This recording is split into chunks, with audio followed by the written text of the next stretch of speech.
Dragon ball super Broly movie में हमने फ्रीजा के हाथों बारडॉक और प्लैनेट वेजिटा को खत्म होते देखा। इसके बाद हमने बारडॉक को देखा ड्रैगन बॉल सुपर मांगा चैप्टर 77 में बारडॉक फादर ऑफ गोकू में, जो की कहानी थी प्लैनेट वेजिटा और बारडॉक के खात्मे के 3 साल पहले की। इस चैप्टर में हमें बारडॉक की पर्सनैलिटी के बारे में ज्यादा पता चला और ड्रैगन बॉल के लोर के बारे में भी ज्यादा पता चला। हमें पता चला सिरिलियन ड्रैगन के बारे में, जिसे आप समन कर सकते हैं सिर्फ 2 ड्रैगन बॉल से, और वहाँ पर बारडॉक ने क्या विश मांगी गोकू और रेडिट्स को लेकर वो आप जानते ही हैं। लेकिन इसके अलावा हमारे पास बारडॉक को लेकर कोई नई इन्फॉर्मेशन नहीं है। तो चलिए इस वीडियो में आपको बताते हैं उस टाइमलाइन के बारे में जिसमें फ्रीजा ने प्लैनेट वेजिटा को तो खत्म कर दिया था, लेकिन किसी ने बारडॉक को फ्रीजा के हाथों मरने से बचा लिया था। नमस्ते दोस्त, कैसे हो आप? मैं एनीमे प्रक्ष वापस आ गया हूँ बीरस की जैसी 6 साल लंबी नींद के बाद, और एक बहुत ही इंटरेस्टिंग बारडॉक की स्टोरी जिसको देखकर आपको लगेगा कि यार इसका एनीमे स्पेशल क्यों नहीं बना। चलिए कोई बात नहीं, अब हम साथ मिलकर इस स्टोरी पर बात करते हैं।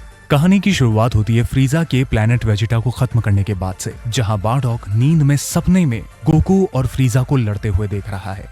फ्रीजा ने क्रिलिन को बेदर्दी से मारा और गोकू बना सुपर सैयन, और तभी बारडॉक की नींद उसके सर दर्द से खुल जाती है। उसका सपना इतना गहरा होता है कि उसको ये ध्यान ही नहीं होता कि वो अभी भी जिंदा है। बारडॉक गोकू के सुपर सैयन ट्रांसफॉर्मेशन के बारे में सोच ही रहा था कि तभी वहाँ पर एक अजनबी आ जाता है। ये और कोई नहीं, एक यार्ड्रेट वासी होता है। बारडॉक बोलता है, मैंने तुम्हें पहले देखा है, क्या मैं प्लैनेट यार्ड्रेट पर हूँ और क्या तुमने मुझे बचाया है? यार्ड्रेट बोलता है कि हाँ सर बारडॉक, आपसे दोबारा मिलकर खुशी हुई। पिछली मुलाकात में आपने मेरी जिंदगी बचाई थी। कुछ साल पहले फ्रीजा को इनके इंस्टेंट ट्रांसमिशन के बारे में पता चला और फ्रीजा ने अपने सोल्जर्स इनसे लड़ने के लिए और प्लैनेट को हथियाने के लिए भेज दिए। लेकिन इंस्टेंट ट्रांसमिशन और अपनी दूसरी एबिलिटी से यार्ड्रेट्स ने इन सोल्जर्स को रोक कर रखा। इसी बीच फ्रीजा ने अपने एक पर्टिकुलर सोल्जर चिपी को भेजा ताकि वो यार्ड्रेट पर कब्जा कर सके, और फिर हमें वहां देखने को मिला कि यार्ड्रेट्स हार रहे हैं। लेकिन तभी हमने देखा कि बारडॉक और उसकी टीम वहां पर आ गई है। बारडॉक और चिपी की गर्मा गर्म बहसबाजी में हमें पता चलता है कि बारडॉक का एक दोस्त कायरो को सिर्फ इसीलिए मार दिया गया था क्योंकि वो एक मिशन को कंप्लीट नहीं कर पाया, और उसी वजह से बारडॉक में कहीं ना कहीं फ्रीजा के खिलाफ बगावत की आग जाग चुकी थी। फिर क्या था, बारडॉक ने पावर अप किया। चिपी ने स्काउटर से बारडॉक का पावर लेवल चेक किया जो कि बढ़ता जा रहा था और पीक किया 6300 पर। बारडॉक ने ज्यादा देर नहीं लगाई और चिपी को एक बड़े ब्लास्ट में खत्म कर दिया। तभी से यार्ड्रेट्स बारडॉक के प्रति अपना कर्ज चुकाना चाहते थे और उसकी मदद करना चाहते थे, और ये मौका उन्हें मिला प्लैनेट वेजिटा के खत्म होते वक्त, जब इस यार्ड्रेट ने इंस्टेंट ट्रांसमिशन का यूज करके बारडॉक को उस खतरनाक प्लैनेट वेजिटा को तबाह कर देने वाले अटैक से बचा लिया। यार्ड्रेट बारडॉक से पूछता है, क्या तुम फ्रीजा पर फिर से अटैक करोगे? बारडॉक कहता है, मेरी लाइफ का सिर्फ एक ही मकसद है, फ्रीजा की बर्बादी। तो इस पर यार्ड्रेट कहता है कि जिस हालत में अभी तुम हो उस हालत में तो तुम फ्रीजा को नहीं हरा सकते, लेकिन मैं तुम्हारी इसमें मदद करना चाहूंगा बारडॉक। हम तुम्हें यहाँ पर बेस्ट ट्रेनिंग एनवायरनमेंट और कंडीशंस दे सकते हैं बारडॉक। बारडॉक सोचता है कि अगर मेरा बेटा कैकरॉट ऐसा कर सकता है आने वाले फ्यूचर में, तो मैं भी ये कर सकता हूँ। बारडॉक कुछ महीनों तक प्लैनेट यार्ड्रेट पर ही ट्रेनिंग करता है, और इन कुछ महीनों में बारडॉक की ताकत काफी ज्यादा बढ़ चुकी होती है। यार्ड्रेट कहता है कि तुम्हें साल भर भी नहीं हुआ है, लेकिन तुम्हारी ताकत पहले से 100 गुना से भी ज्यादा बढ़ चुकी है। लेकिन फिर भी बारडॉक को लगता है कि गोकू जितना ताकतवर फ्यूचर में होता है एज अ सुपर सैयन, वो अभी उसके करीब नहीं पहुंचा है। इसी रीजन की वजह से वो 1 साल और ट्रेनिंग करता है प्लैनेट यार्ड्रेट पर। ट्रेनिंग खत्म होने के बाद बारडॉक निकल पड़ता है फ्रीजा को खत्म करने के लिए, लेकिन जाने से पहले बारडॉक यार्ड्रेट से कहता है कि कुछ सालों बाद मेरा जवान बेटा तुम्हारे प्लैनेट पर आएगा, तुम उसका ध्यान रखना और उसे भी ताकतवर बनाना। ये कहने के बाद इंस्टेंट ट्रांसमिशन यूज करके बारडॉक वहां से गायब हो जाता है।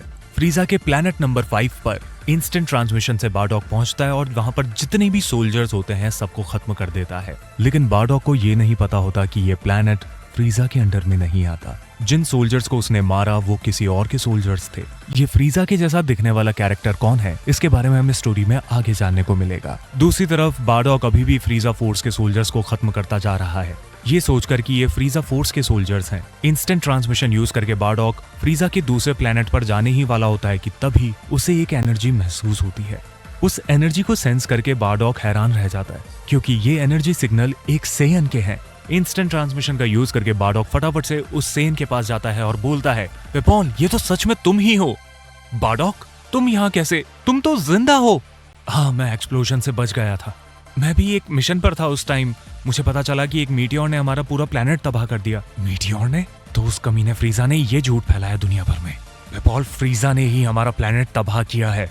ये बात सुनकर पेपॉल हैरान रह जाता है बारडॉक अपनी पूरी कहानी पेपॉल को सुनाता है कि वो कैसे फ्रीजा से लड़ने जा रहा था, कैसे प्लेनेट वेजिटा खत्म हुआ, कैसे यार्ड्रेट्स ने उसकी मदद की और आज वो पेपॉल के सामने है। सारी बातें बताने के बाद बारडॉक पेपॉल को बोलता है कि मुझे ज्वाइन करो फ्रीजा को खत्म करने के लिए।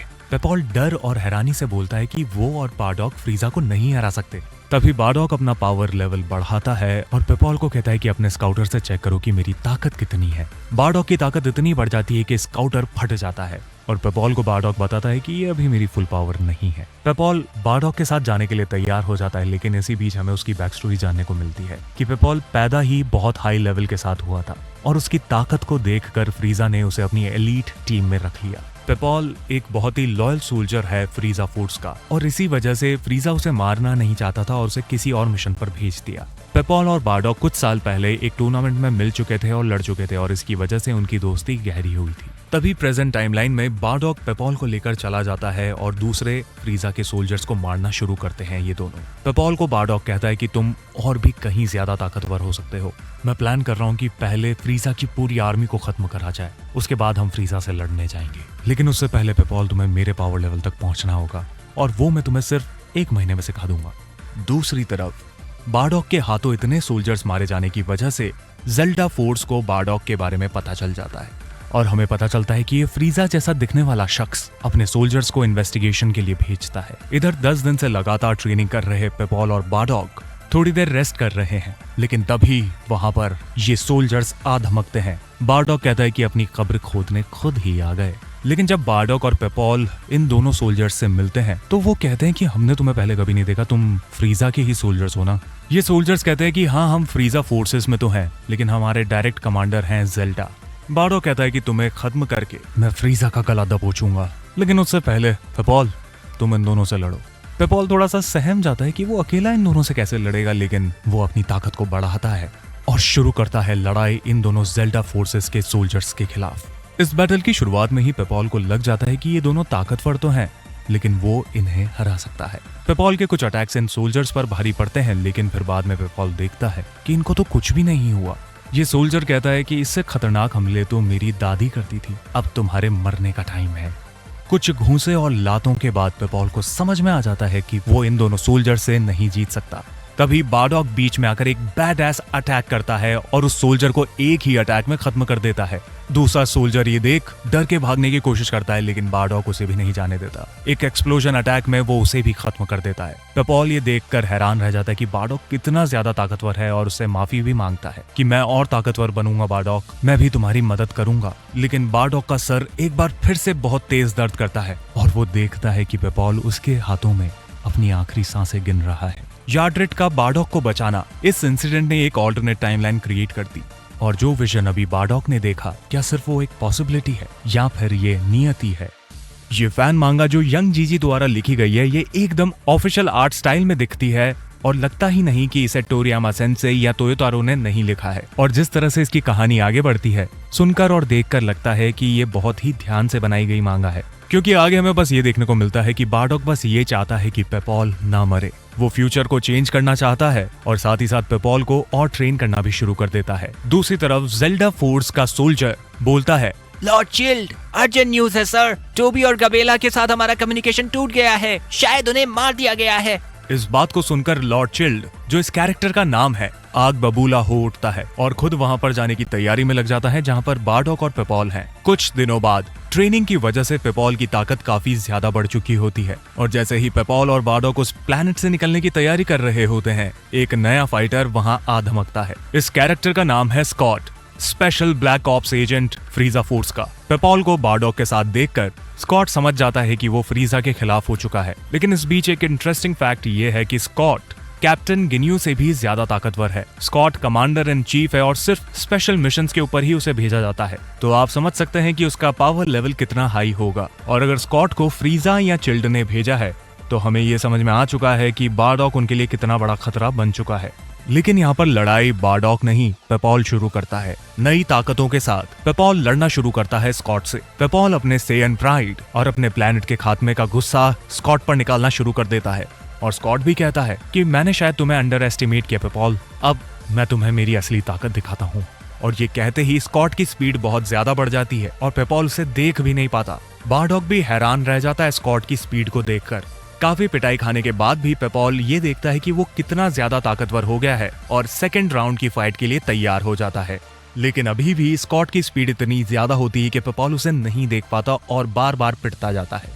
कई बार पिटने के बाद पेपॉल ये समझ जाता है कि उसे खुद को शांत करने की जरूरत है और अब सिर्फ अपनी आंखों से नहीं, स्कॉट की एनर्जी को फील करके उसे हराने का तरीका ढूंढना होगा। और जैसे ही पेपॉल ये करना शुरू करता है तो हमें देखने को मिलता है कि स्कॉट की हालत खराब हो गई है। ताकत में पेपॉल स्कॉट से कहीं ज्यादा ताकतवर होता है और वो हमें देखने को मिलता है एक एक्सप्लोजन बीम अटैक के अंदर। एक सेयन से हारना स्कॉट के गुस्से को बहुत ही ज्यादा बढ़ा देता है और वो अंट शंट अटैक करने लग जाता है पेपॉल पर। अब जैसे ही पेपॉल को एक ओपनिंग देखने को मिलती है, वो एक एक्सप्लोसिव एनर्जी अटैक करता है और उसकी वजह से स्कॉट वहीं के वहीं खत्म हो जाता है।